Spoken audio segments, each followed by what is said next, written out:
12 Rules for Life, an antidote to chaos. Dr. Jordan Peterson. Doctor, good morning to you. Thanks for making a couch call today. You bet. What do you make of this Drexel professor who's been in and out of the news so often, and now he's blaming that for the cause of the shooting in Texas? I think he's applying his ideological formula to a very complex problem. And it's an easy thing to do. It's this sort of postmodern formula that's taught to university students everywhere now. What is the formula? Attribute everything to racial disparity and oppression, victimization. Just everything? Well, essentially, it's a recasting of Marxism, I would say. And with the Marxist theory, it was rich against poor, bourgeoisie against proletariat.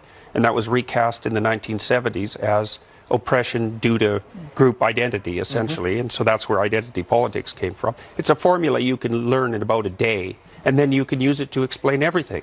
College is designed to teach you to think about the world and prepare you for the world outside of college. How is this helping that, and what kind of students are we getting when they're 22, 23, whenever they graduate? You have the tense wrong. College was that. Understood. So, and I don't think it is that in many cases now, especially in the liberal arts, and that's a real catastrophe. Much different than my experience 15, 20 years ago. Yeah, well, things have changed dramatically in the last 5 years, I would say. And we saw this rise of political correctness in the 1990s. It burst forward in between 1990 and about 1993.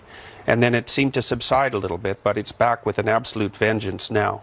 And we know that most of the university campuses, in the liberal arts anyways, are heavily dominated by leftist thinking, and radical leftist thinking for that matter. Well, what happened, Doctor, in the early 90s to spawn this? Well, I think it's popped up more or less repeatedly since the late 1960s. I'm not sure exactly why. Started with the anti-war movement? Yeah, with the anti-war movement, but there was a fair bit of radical thinking in the 1960s on the left side, and many of those people ended up teaching in universities.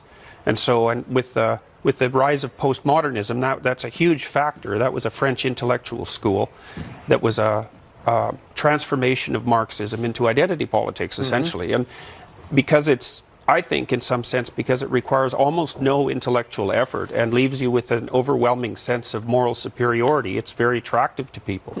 They're basically teaching young people, I would say, to be ideological avatars, to go act out this pernicious doctrine in the real world. Some of them were doing that. They were howling at the moon. They were screaming in the night. They were upset at the year anniversary a few days ago of President Trump being elected. What do you make of that? Well, I think a lot of that is a kind of narcissism. You know, I mean, that sort of public display. It's probably amplified to a great degree by social media and media in general, right? Because this sort of highly emotional display does make a reasonable news clip. But what's the danger here? Well, the danger is everywhere at the moment. The danger is increased polarization. We're seeing that nonstop at the moment, and I think it's mostly because the people on the radical left are pushing way too hard. That's my estimate. You see that in Canada as well as the United States and all around the Western world. I want to ask you this because I live in a very Democratic state, Connecticut, right? Yep. None of my friends would ever operate like this. Now, granted, my friends are older. They find this reprehensible. So I mean, it seems like a lot of Democrats are fired up about this idiocy. Oh, yeah. Well, lots of people who are in what you might describe as the liberal center are very unhappy that the political landscape on the left side has shifted way over to the radical leftist side. That's a very common sentiment now. And I think it's happening faster than people really understand.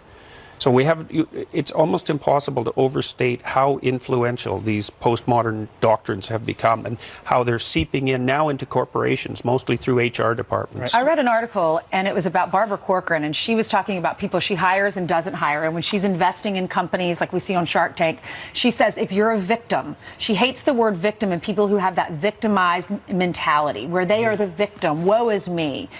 Do you see that more and more? Is that like a millennial thing, or is it... Well, it's a form of justification for the use of power.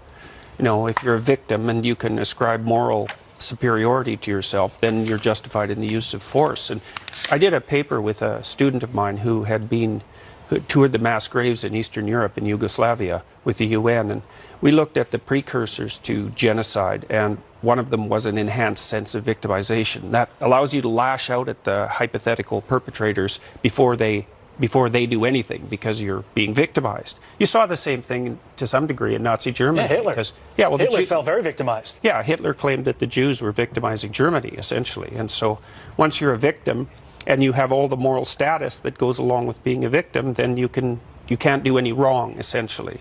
So. Interesting discussion. Dr. Jordan Peterson's new book is called 12 Rules for Life, an Antidote to Chaos, which we certainly need now. Doctor, thank you very much. Thank you, Doctor. Thank you. Hey, thanks very much for the